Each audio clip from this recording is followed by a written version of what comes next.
सर्वप्रथम तर सगळ्या माध्यमांचं धन्यवाद की आपण वेगवेगळे विषय पुण्यामधले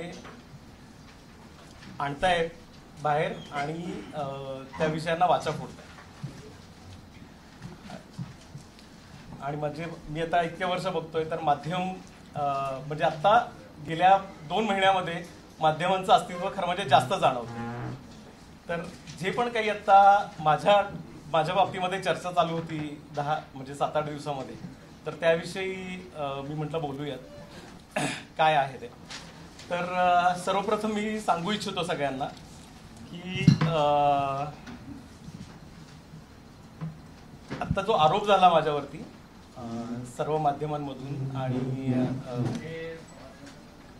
सगळ्या ठिकाणाहून, तो असा होता की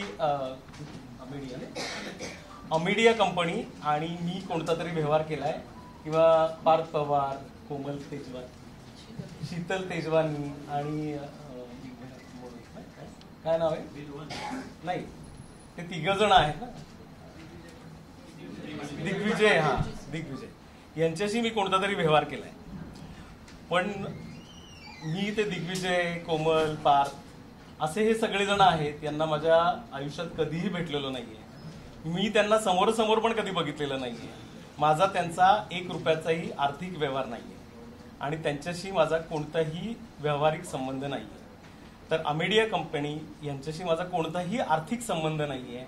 निव्वळ प्रशासनाच्या गैरसमजुतीतून आणि बाकी काही असेल त्याच्यातून हा आरोप करण्यात आलाय आणि माझं नाव नाहक त्या प्रकरणामध्ये गुंतवण्यात आलंय. त्याचा मला अनेक दिवस त्रास पण होतो.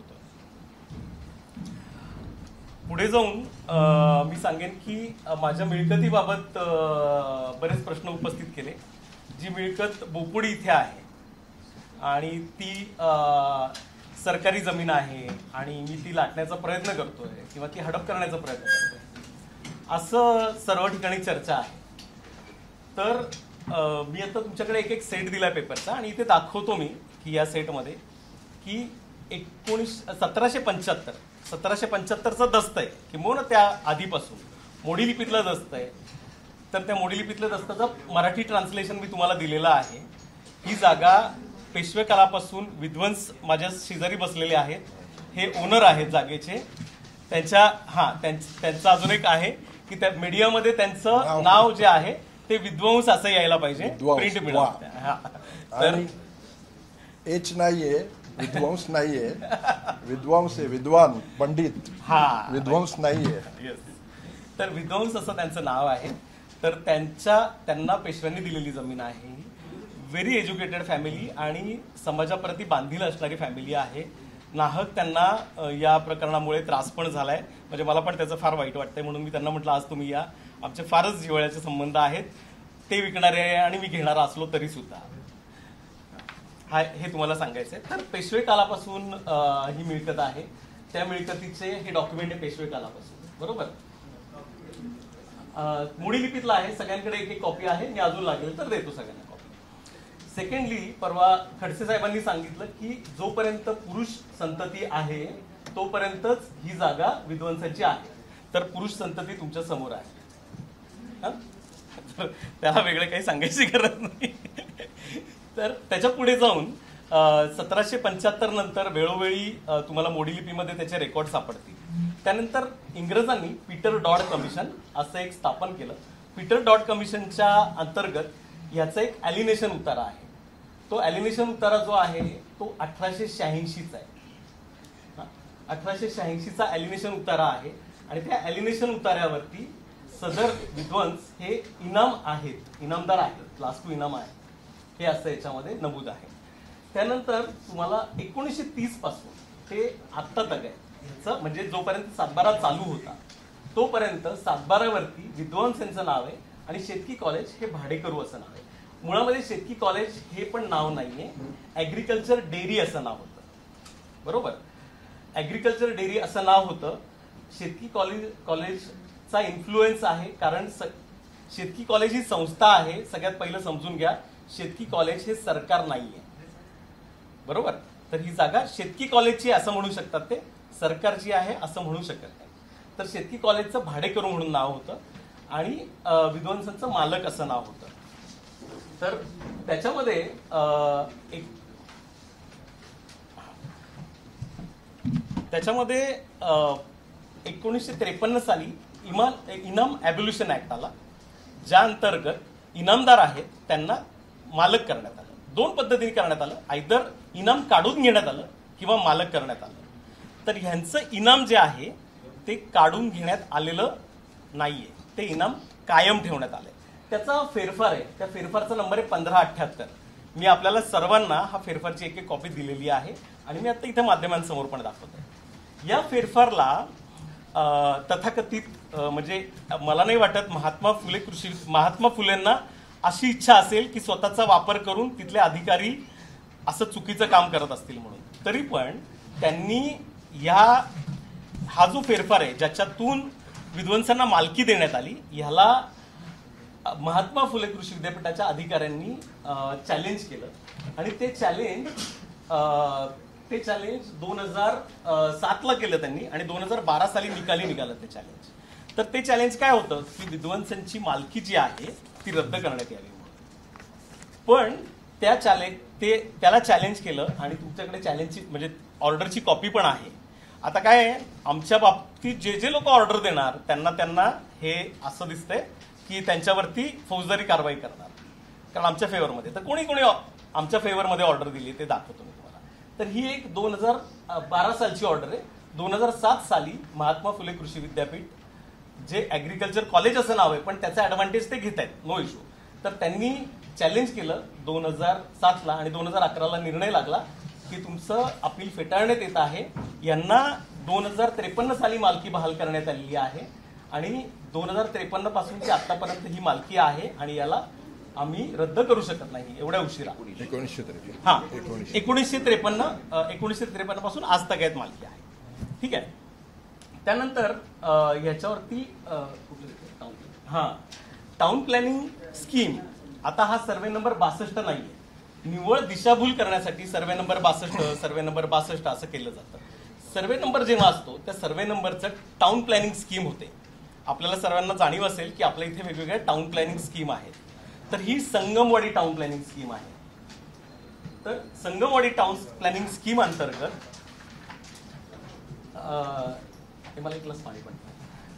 संगमवाडी टाउन प्लॅनिंग स्कीम अंतर्गत याचं टायटल रिस्ट्रक्चरिंग होतं, म्हणजे टायटल फिक्स होतं थोडक्यात. आणि 7-12 पेक्षाही सुपरसीड हे टायटल असतं, कारण ह्याच्यावरती आर्बिट्रेटर असतो, तो जज असतो. त्या जजनी सर्वांचं हिअरिंग घेतलं आणि सर्वांचं म्हणणं ऐकून घेतलं की ह्याच्यामध्ये कोण मालक आहे, कोण भाडेकरू आहे. तर ह्याच्यामध्ये ऍग्रिकल्चर कॉलेजला सुद्धा संधी देण्यात आली. ऍग्रिकल्चर कॉलेजनी संधी दिली. ऍग्रिकल्चर कॉलेजला जेव्हा संधी दिली तेव्हा ऍग्रिकल्चर कॉलेजनी बघा काय म्हणलंय त्याच्यामध्ये, तुम्ही झूम करून बघू शकताय. त्याच्यामध्ये मी तुम्हाला वाचून पण दाखवतो. तर ऍग्रिकल्चर कॉलेजनी तेव्हा असं म्हणाले की बाकीचे सर्वे नंबर त्यांच्या मालकीचे आहेत, पण हे 3 सर्वे नंबर आहेत त्यामध्ये ते भाडेकरू आहेत. तर Shri Kale states that he has no document at present to show that this land have been held by agriculture college under the lease. त्यांच्याकडे ही जागा भाड्याने आहे याचं सुद्धा त्यांच्याकडे कोणताही कायदेशीर पुरावा नाही. हे एका जज समोर त्यांनी दिलेलं स्टेटमेंट आहे आणि त्याची ही ऑर्डर आहे. ह्या ऑर्डर नंतर काय झालं, ह्या ऑर्डर नंतर ह्या जागेचं टायटल फिक्स झालं, ज्याला टायटल अँड टेन्युअर सर्टिफिकेट म्हणतात. इट इज सुपरसीड टू 7-12 आणि सगळ्याच डॉक्युमेंटला सुपरसीड करतो. आणि ते टायटल अँड टेन्युअर सर्टिफिकेट आहे इथे, तुम्ही याच्यावर पण झूम करू शकता. याच्यामध्ये इथे तुम्हाला नाव दिसेल यशोदा नारायण विद्वांस. यशोदा नारायण विद्वांस म्हणजे यांच्या आजी यांच्या नावाने ह्यांचं नाव लागलं इथे. पण यांच्या घरात पुरुष संतती होती तेव्हा पण, नाहीतर परत तुम्हाला अजून कोणीतरी कन्फ्युज करेल. तर त्यांचं नाव आहे आणि त्याच्यामध्ये ऍग्रिकल्चर कॉलेज इथे भाडेकरू असं नाव आहे, बरोबर.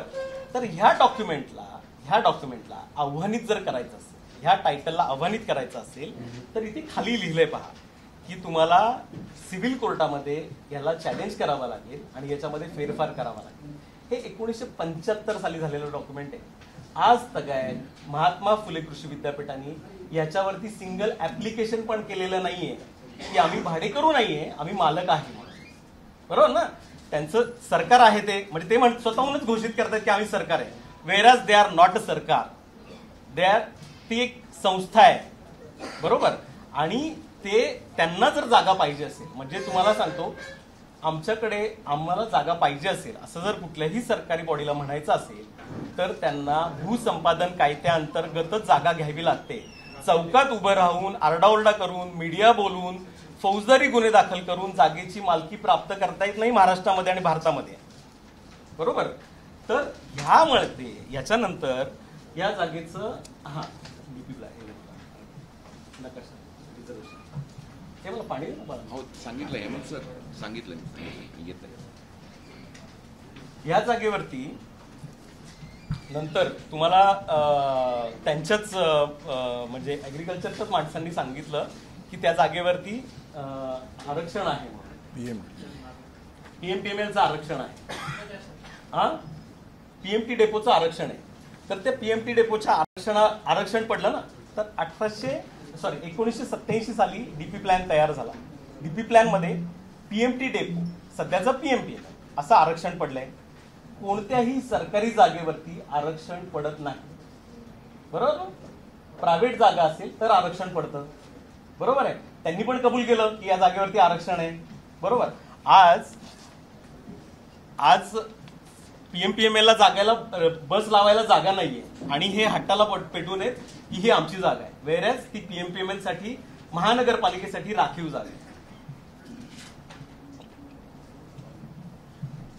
बरं. आता आरक्षणानंतर पुढची प्रोसेस काय असते? ती जागा कलेक्टर संपादनाची प्रक्रिया करतो. ज्या कलेक्टरांच्या इनिशिएशननी आज माझ्यावरती FIR झाली आहे त्याच कलेक्टरनी ही जागा पीएमपीएमएल साठी पाहिजे म्हणून आम्हाला पत्र पाठवलं. इथे दिसेल तुम्हाला, हे बघा वरती नावं दिसतात विदन्स फॅमिलीची, आणि प्रत्येक मेंबरला पत्र पाठवलं. एकाला नाही, तुम्हाला सगळ्यांची नावं दिसतील. प्रत्येक घरातल्या मेंबरला पत्र पाठवलं की ही जागा आम्हाला आवश्यक आहे म्हणून. ती जागा आवश्यक आहे म्हटल्यानंतर पब्लिक पर्पज आहे, आम्ही त्याला मान्यता दिली. त्याला मान्यता दिल्यानंतर त्याचा एक अवॉर्ड तयार करण्यात आला, ड्राफ्ट अवॉर्ड म्हणतात त्याला, ज्याच्यामध्ये मोबदला लिहिला जातो. त्या मोबदल्यामध्ये कलेक्टर जिल्हाधिकारी त्याचे हेड असतात आणि त्यांच्या अंतर्गत हा एक रिपोर्ट तयार होतो. याला अवॉर्ड म्हणतात, त्याला निवाडा म्हणतात. या निवाड्यामध्ये मालकी हक्क कोणाचा आहे असं नमूद केलं जातं. तुम्हाला दाखवलं तसं हा टाउन प्लॅनिंगचा जो हे आहे हा माझ्या जन्माच्या पण आधीच आहे. बरोबर. म्हणजे आणि हे जे आहे हा अवॉर्ड जो आहे तो पण जिल्हाधिकाऱ्यांनी केलेला आहे. त्या अवॉर्ड मध्ये काय म्हटलंय पहा तुम्ही, तुमच्याकडे सगळ्यांकडे कॉपी आहे. त्या अवॉर्ड मध्ये असं म्हटलंय, सदर जमीन नोंद कृषी विद्यापीठाच्या नावे होण्यावर महसूल खात्याकडे पत्रव्यवहार चालू आहे असं कृषी विद्यापीठ म्हणतंय. तथापि वरील वस्तुस्थितीशी कृषी विद्यापीठाने कोणताही ठोस पुरावा कागदपत्रे सादर केलेली नाहीत. तसेच मालक म्हणून सातबारा सदरी त्यांचं कोणतंही नाव नोंद दिसून येत नाही. हे विभागीय आयुक्त, जिल्हाधिकारी आणि भूसंपादन ऑफिस या तिघांच्या सहीने हा तयार झालेला ड्राफ्ट आहे. याच्यामध्ये कोणाचा इन्फ्लुएन्स नाही, कोणीही नाही, आणि भूसंपादनाचा हा ड्राफ्ट आहे. बरोबर. यानंतर ह्या भूसंपादनासाठी त्यांनी काल ॲलिगेशन केलेत मीडियासमोर की यांनी खोटी मोजणी केली म्हणून. तर ह्या मोजणीची कॉपी आहे माझ्याकडे भूसंपादनाच्या, तुम्हाला दाखवतो.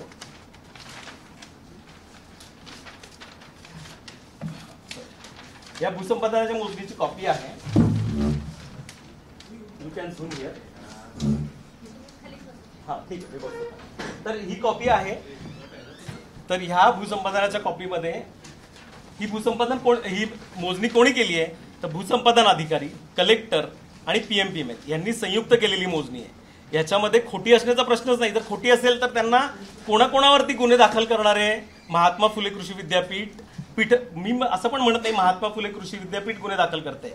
वेस्टेड इंटरेस्ट असलेले काही अधिकारी आणि त्यांच्याशी संलग्न असणारे बाहेरचे ऍक्टिव्हिस्ट ऍक्टिव्हिस्ट नाहीये, म्हणजे ऍक्टिव्हिस्ट या नावाला धब्बा आहेत हे लोक, ही ब्लॅकमेलर आहेत, जी रवी पराटे बरोबर पूर्वी काम करत होती आणि आता वकील म्हणून समाजामध्ये मिरवत आहे.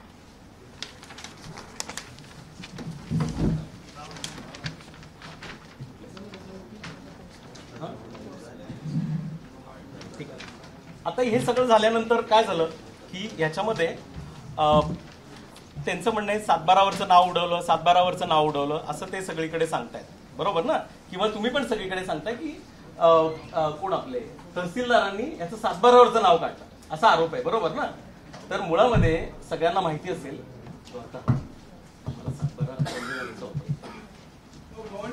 हा बोला, एकच सेकंद, एवढं शेवटचं संपवतो मग ऐकतो. झालं माझं, 2 मिनिटाचं राहिलं फक्त. 7-12 इथे ना माझ्याकडे प्रॉपर्टी कार्ड आहे, प्रॉपर्टी कार्डवरती आमची नावं आहेत सगळ्यांची, माझं पण नाव आहे याच्यामध्ये. तर ह्या प्रॉपर्टी कार्ड जेव्हा तयार असतं तेव्हा 7-12 बंद होतात हे आपल्याला सर्वांना जाणीव असेल. त्यामुळे 7-12 बंद झालेला आहे आणि प्रॉपर्टी कार्ड अस्तित्वात आहे. प्रॉपर्टी कार्डला आतापर्यंत महात्मा फुले कृषी विद्यापीठाच्या अधिकाऱ्यांनी आतापर्यंत कुठेही चॅलेंज केलेलं नाहीये. ते फक्त चौकात येऊन आमची जागा आहे असं म्हणजे त्यांच्या बळाचा चुकीचा वापर करून आरडाओरडा करतात, एवढंच मला सांगायचंय. त्यानंतर म्हणजे तेव्हाचे जे महसूल मंत्री होते त्यांनी स्वतः फोन करून आणि स्वतः सांगून याच्यामध्ये राहू दे, त्यांनी स्वतः सांगून माझ्यावरती FIR केली, त्यावेळेस FIR केली. त्या FIRच्या मध्ये हायकोर्टाची ऑर्डर आहे, मी याची पण कॉपी तुम्हाला दिली आहे.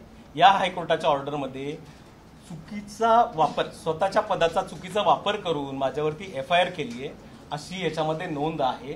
आणि त्यांचं मंत्रीपद हे फक्त भोसरी जागेत गेलेलं नसून त्यांनी माझ्यावर केलेली चुकीची FIR आणि भोसरी जागा घोटाळा ह्या अशा दोन गोष्टींमुळे त्यांचं महसूल मंत्रीपद गेलं, हे मी तुम्हाला आठवण करून देतो.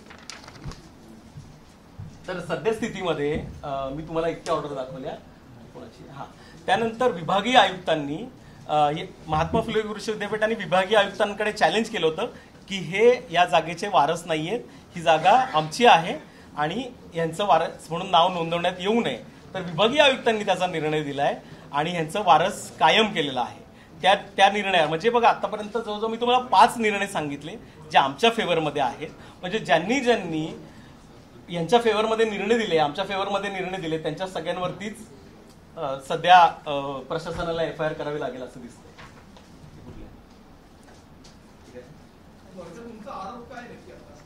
माझा आरोप असा आहे की माझ्यावरती खोटे गुन्हे दाखल झालेत. माझं नाव विनाकारण अमेडिया कंपनी, पार्थ पवार किंवा कोमल तेजवानी, शीतल तेजवानी आणि कोण आहे ते अजून दिग्विजय सिंह पाटील यांना कधीही मी आयुष्यात बघितलेलं नाहीये, ज्यांना भेटलेलो नाहीये, यांना कधीच माझा काही संबंध नाही, आर्थिक 1 रुपयाचाही संबंध नाही. त्यांच्यामुळे नाहक माझ्यावरती आरोप झालाय. माझी इमेज खराब झाली आहे. मी एक व्यावसायिक आहे, बांधकाम व्यावसायिक आहे. माझं कारण नसताना सगळीकडे माझी इमेज खराब झाली आहे, जी मला डेव्हलप करायला गेली. मी 25-30 वर्ष दिवस रात्र कष्ट करतो. मी शून्यातून आलेलो आहे इथपर्यंत. माझं आता परत मला इथून पुढे मला माझी इमेज, माझ्यावर कोण विश्वास ठेवेल मार्केटमध्ये? सगळ्यांना वाटेल हा फ्रॉड आहे, कारण सगळीकडे असं छापून आलं की मी क्रिमिनल आहे, मी फ्रॉड आहे, मी सरकारची जागा हडप करतो. तसं नाहीये.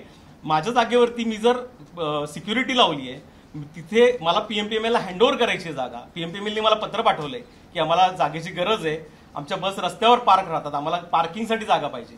तिथे जर मी माझ्या जागेवरती सिक्युरिटी लावली तर मी कसं ट्रेसपासर असू शकतो? वेअर ॲज जे मला कधी भाडं देत नाहीत, ज्यांनी जागा संपादन केलेली नाहीये, ते ट्रेसपासर आहेत ना.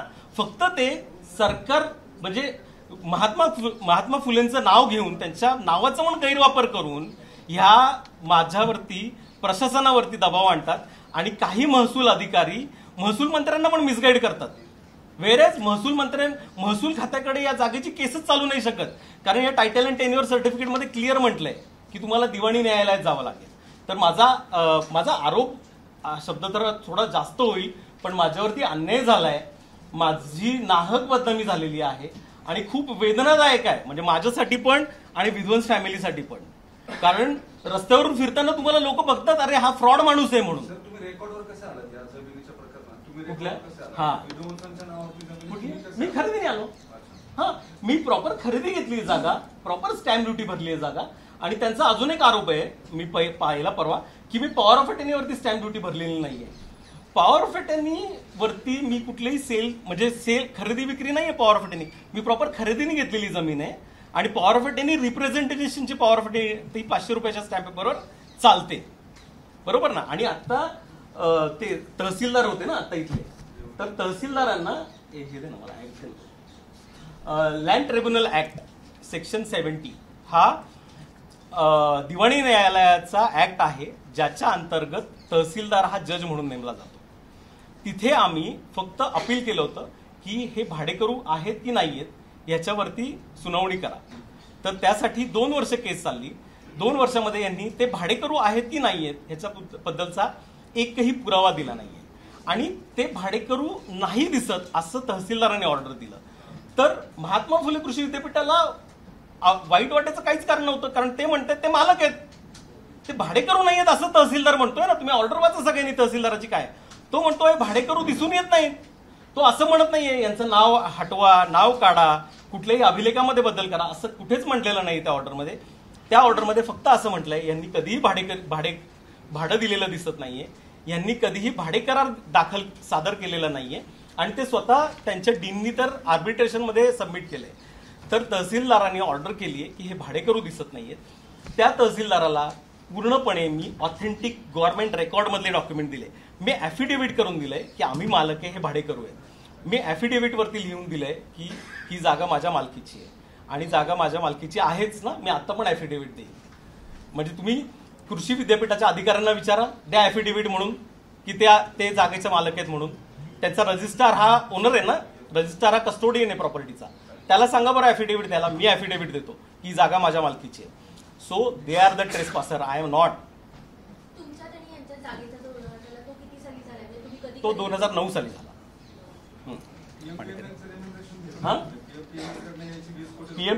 पीएमपीएमएलनी याच्यामध्ये आम्हाला 20 पीएमपीएमएल पीएमसी होती तेव्हा, त्यांनी आम्हाला 20 कोटी रुपये देऊ केले. तर त्यांनी आम्हाला सांगितलं की तुम्हाला या जागेचा मोबदला आम्ही 20 कोटी रुपये देतो. आम्ही त्याला पण मान्यता दिली होती. पण पीएमसीनेच आम्हाला पत्र दिलं म्हणजे की तुम्ही पैसे घेण्यापेक्षा टीडीआर घ्या.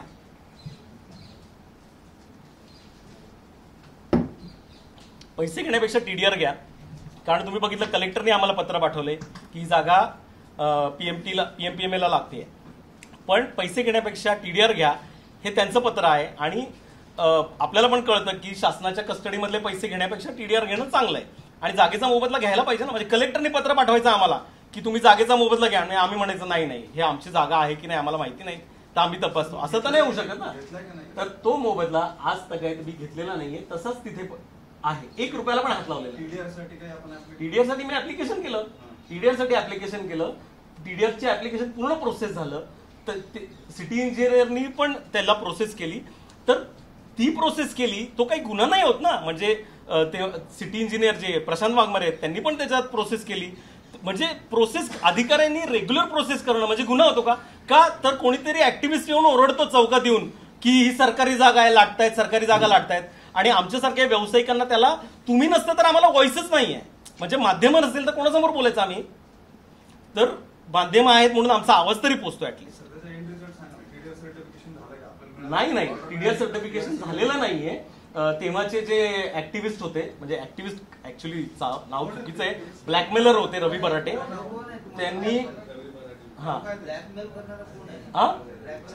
नाही सोडा हो, कोणाला ब्लॅकमेल करतात.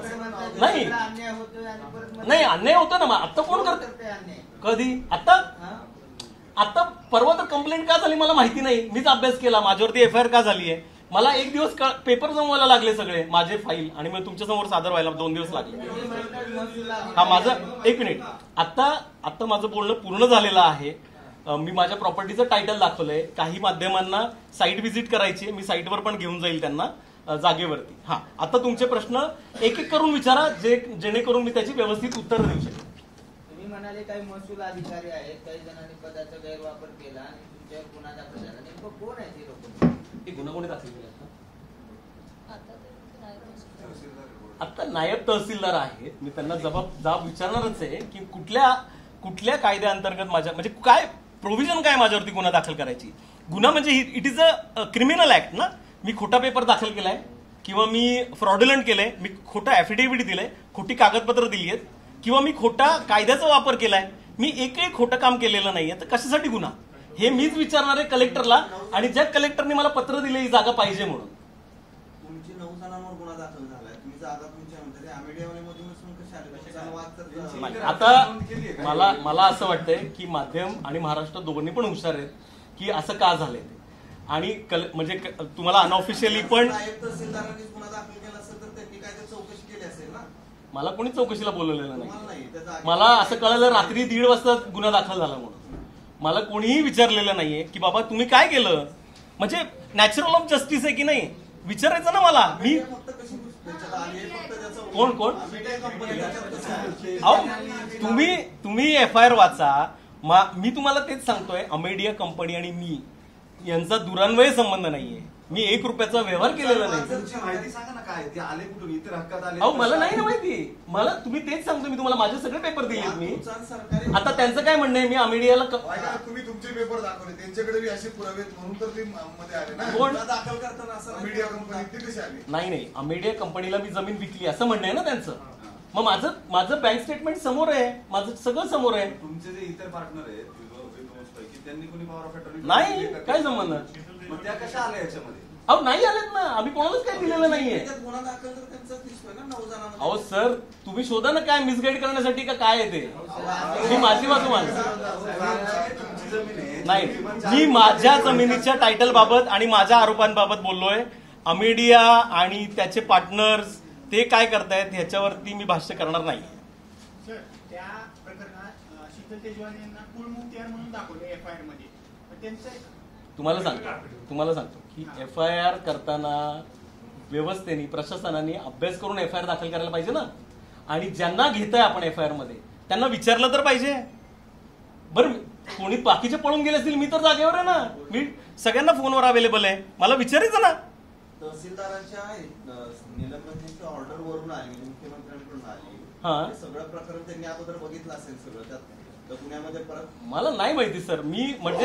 मीच आश्चर्यचकित आहे हे सगळ्यासाठी का झालंय. म्हणजे माझा थोडा कायद्याचा अभ्यास आहे, पण अशा पद्धतीने क्रिमिनल ऑफेन्स होत नाही कधी. अशा पद्धतीने गुन्हा दाखल होत नाही. बेसिक अभ्यास तर करायला पाहिजे. म्हणजे रात्री 12 वाजता ठरवतात आणि 1:30 वाजता गुन्हा दाखल करायची ही प्रोसेस नसते कधी. कोणावरती बघा माझ्याकडे कुठलंही आलेलं नाहीये. FIR आली आहे ना. FIR तर काय म्हणजे FIR ती न टिकणारी आहे. स्वतः आता म्हणजे तुम्हाला पण अनऑफिशियली कलेक्टर वगैरे सांगतायत ती FIR चुकीची झाली आहे. फक्त त्या चुकीच्या FIR मध्ये माझी नाहक बदनामी झाली एवढंच मला सांगायचं. तुमची प्रॉपर्टी शीतल तेजवाल यांनी विकली अमेडियाला आहे का ना, तर तुम्ही त्यांच्या विरुद्ध स्वतः गुन्हा दाखल करा. माझं काय संबंध गुन्हा दाखल करायचं, कारण नाही झालं ना.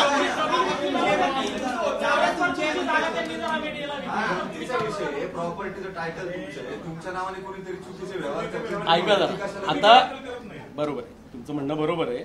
कोणी पण उठेल आणि हा कोणाच्याकडे खरी आहे, कोणाकडची तुम्ही सांगा. बोला.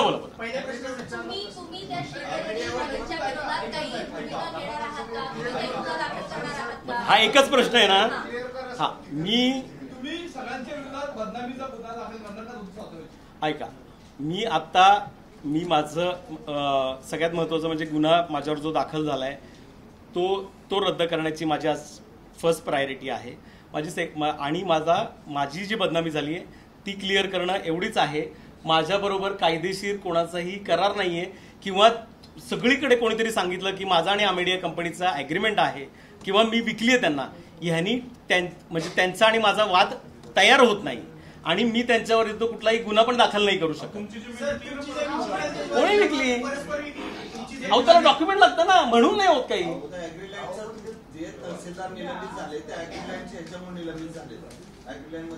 तेच सांगतोय मी तुम्हाला. त्यांनी केलेली ऑर्डर वाचा. कोणी तहसीलदारांचं निलंबन कशासाठी आहे, ऍग्रिकल्चर लँडच्या निर्णयासाठी ना. त्यांचा निर्णय वाचा. त्या निर्णयामध्ये कुठला ऍक्ट आहे तुम्ही मला आता सगळ्यांनी म्हणजे कुठली अशी ऍक्शन आहे ज्याच्यानी गुन्हा दाखल होऊ शकतो. तुम्ही आता मला विचारलं तर मी त्याचं क्लिअरिफिकेशन देतो तुम्हाला. वाद तुमचा आणि तहसीलदारांचा होता नाही ते जागेवर तुम्ही कोणाशी लढत नाही जागेबरोबर. अच्छा तुम्ही मला वाटतं तुम्ही मिस केलं माझं ऐकणं. म्हणजे मी सांगितलेलं की ती ऑर्डर कुठली आहे तहसीलदारांची सांगितलं. बरं त्यांनी सांग. सांगितले तिथं की माझ्याकडे आता कागदपत्र नाही, असं नाही की नाहीच आहे. कोण? ऑर्डर मध्ये बघा एकदा त्यांनी तुम्ही सांगताय ना ऑर्डर. हो आता नाही ना मग आता पण द्यायला पाहिजेत ना. तेव्हा नव्हती आता द्या. कोर्टात देतील ना म्हणून. मग द्या की तुम्हाला दाखवतो अजून एक कोर्टाचं अजून एक दाखवतो. हायकोर्टाची कागद त्यांनी सारखा घेतलेला.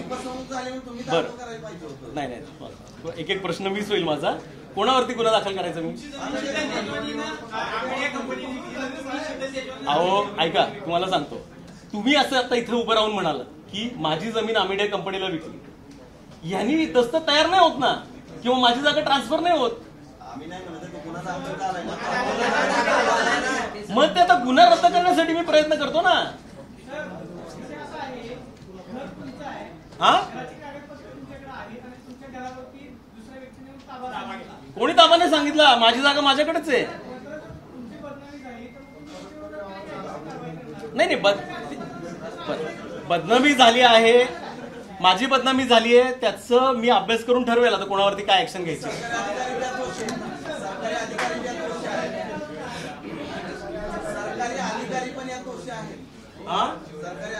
बघा ज्यांनी चुकीचा ऍक्ट केलाय माझ्या अगेन्स्ट अभ्यास न करता माझं काय म्हणणं नाहीये त्यांनी करायला नाही पाहिजे. त्यांनी गुन्हा दाखल केला तरी काय हरकत नाही. दिलं ना नायब तहसीलदारांनी गुन्हा दाखल केला ना.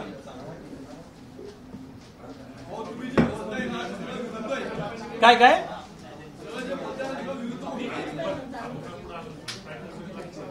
काय पाहिजे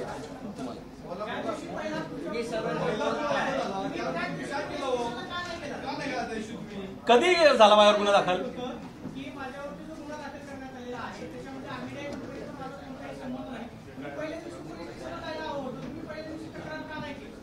मी सांगितलं ना कुणाशी तक्रार करू. अहो तुम्ही मला विचारताय मी पोलिसांकडे सांगायला पाहिजे. पोलिसांना विचारा ना मला विचारायला पाहिजे म्हणून. हा मग मी बघेल ना आता कायदेशीर प्रक्रियेने मग मी करणार ते. हो मी बोलणार ना. मी आता काय गुन्हा कॅन्सल करायची प्रक्रिया सुरू केली.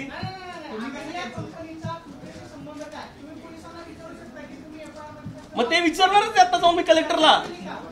ज्यांनी कंप्लेंट केली ना त्यांच्याकडे जाणार इथून मी की माझ्यावरती गुन्हा का दाखल केला.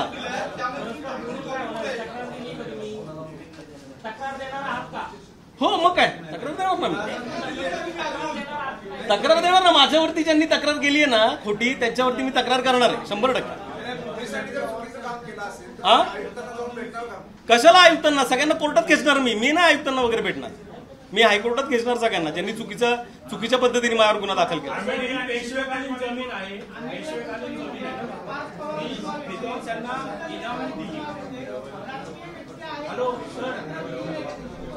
मला वाटतं प्रश्न एकदम विरुद्ध आहेत. तुम्ही 1775 मध्ये ते आता आहेत. इनामी जमीन आहे ना सर. इनामी जमीन आहे इनाम दिली ती जमीन ती विकू शकतात. सर मी तुम्हाला मगाशी 1578 हा माझा फेरफार दाखवला ज्याच्यामध्ये इनाम संपुष्टात आणलं आणि यांना मालकी दिली. बरोबर. त्यानंतर मी तुम्हाला दुसरी पण एक ऑर्डर दाखवली ज्याच्यामध्ये यांना मालक सिद्ध केलंय. प्रॉपर्टी कार्डवर पण हे मालक आहेत. त्यामुळं म्हणजे जेवढं आपल्याला कळतं जो रेकॉर्डवरती मालक आहे तो स्वतःची जागा विकू शकतो की नाही. तर त्यांनी विकली आणि मी घेतली.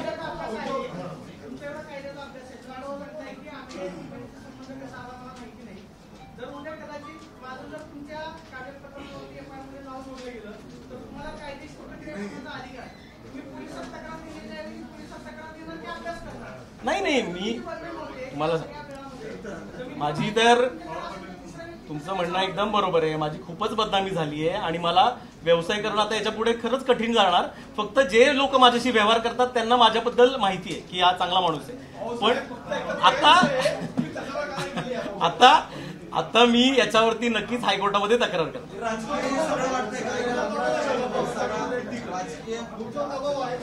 नाही नाही, माझ्यावर काही दबाव विवाह नाही सर. महाराष्ट्रात राहतो आपण, काय दबाव विवाह काय नसतो इथे. कोण करणार ना? अहो आता 2च दिवस झाले ना, पहिल्यांदाच तर मी तुमच्या समोर आलो.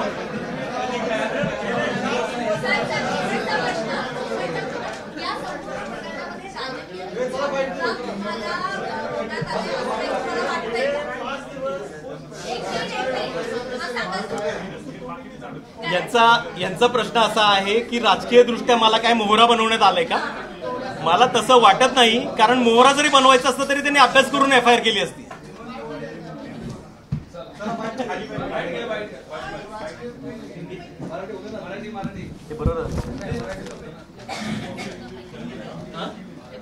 तुम्हाला अजून एक जरा बघायचं आहे का? एक खूप छान एव्हिडन्स आहे का? काही गरज नाहीये.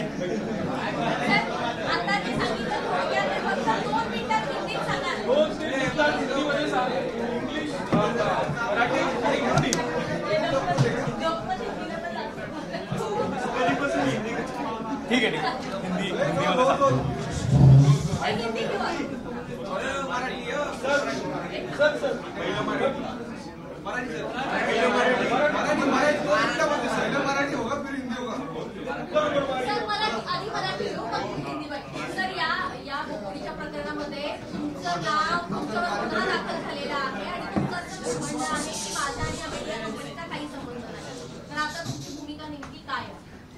बघा, अमेडिया ही कंपनी मला माहिती नाही, त्याच्या भागीदारांना मी ओळखत नाही, त्यांच्याशी माझा कोणताही व्यवहार नाही. मी त्यांना समोरासमोर पण कोणालाही कधी बघितलं नाही, इन्क्लुडिंग पारजी पवार यांना सुद्धा. त्यामुळे त्यांचं माझ्याशी नाव जोडलं गेलं हे पूर्णपणे चुकीचं आणि अन्याय करणार आहे बरं का, नुसतं चुकीचं नाहीये, हे अन्याय करणारं आहे. त्याच्या विरुद्ध मी सक्षम न्यायालयामध्ये दाद मागणार आहे. ज्यांनी चुकीची FIR केली आहे त्यांना पण कायदेशीर कारवाई व्हावी यासाठी मी प्रयत्न करणार.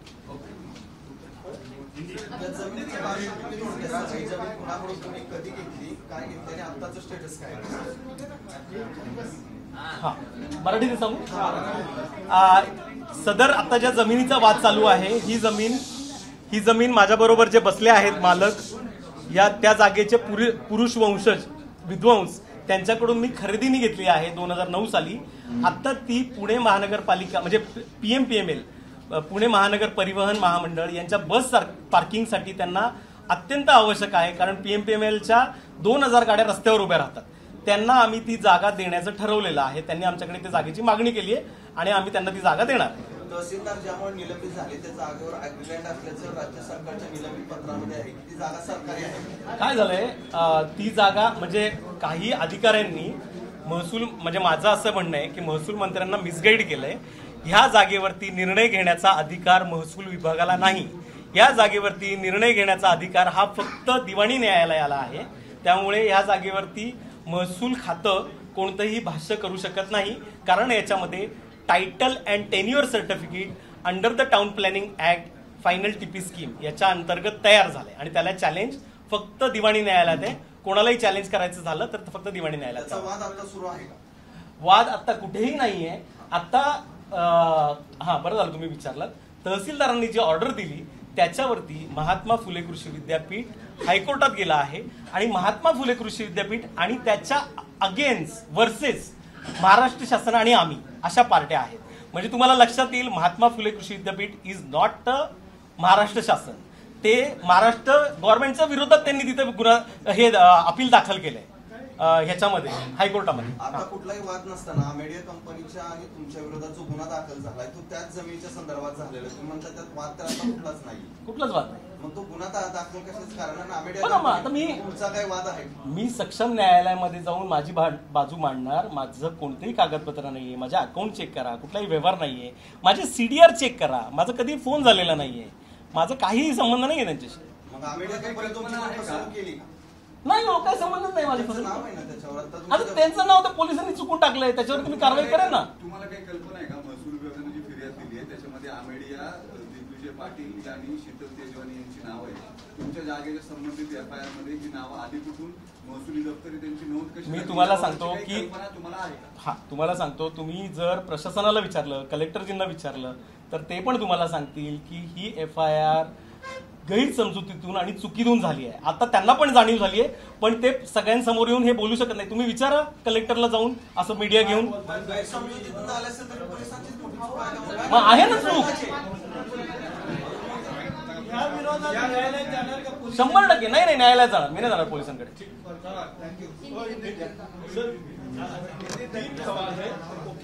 या प्लीज. आपके ऊपर आरोप क्या लगे हैं आपके हिसाब से, तीसरा आपका उस पर डिफेंस क्या है, 3 के जवाब. मैं एक बिजनेसमैन हूँ, मराठी हूँ, पुणे में रहता हूँ. मैं पहले से ही पुणे में रहता हूँ. यहाँ पे मेरा कंस्ट्रक्शन का बिजनेस है. I am into the industrial real estate. Last 30 साल से मैं काम कर रहा हूँ यहाँ पर. और ये जो जगह है मैंने विध्वंस जी से ली है. यहाँ पे मेरे ऊपर जो आरोप है, ये मैंने ये जगह अमेडिया कंपनी को सेल की है. ये मेरे ऊपर आरोप है. मैंने ऐसा कोई भी एक्ट नहीं किया. मैं ये जमीन सेल नहीं करना चाहता हूँ. ये जमीन पीएमपीएमएल के लिए रिजर्व्ड है, बस डेपो के लिए. मैं उनको ये जमीन हैंड ओवर करने वाला हूँ. और आगे का सवाल क्या था? हाँ, मेरा डिफेंस इसमें ये है, मेरे ऊपर इलीगली जो एफआईआर लॉन्च हुआ है उसके अगेंस्ट जो राइट कोर्स है, जो राइट कोर्ट है, वहां पे मैं मेरा जो अपील है वो करने वाला हूँ.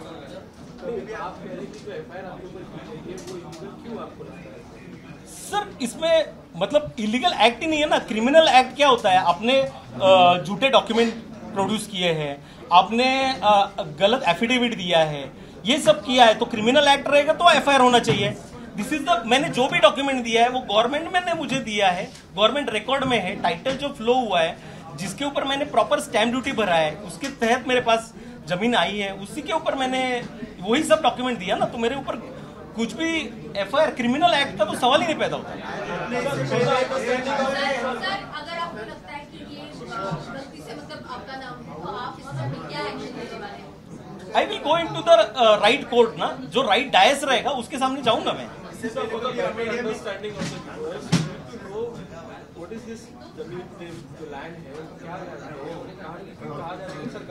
हाँ, राइट. I explain.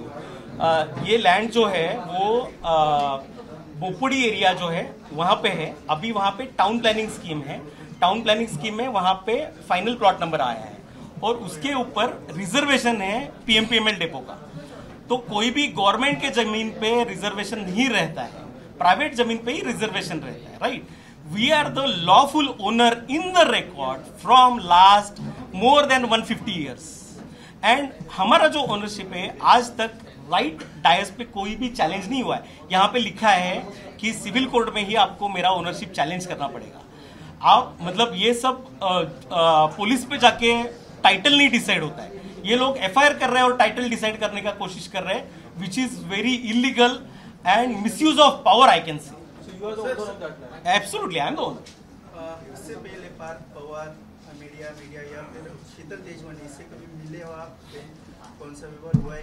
मैं शीतल तेजवानी, पार्थजी पवार और वो कौन, हाँ पार्थजी पवार और दूसरे क्या नाम है उनका, दिग्विजय जी, उनसे कभी भी मिला नहीं हूँ.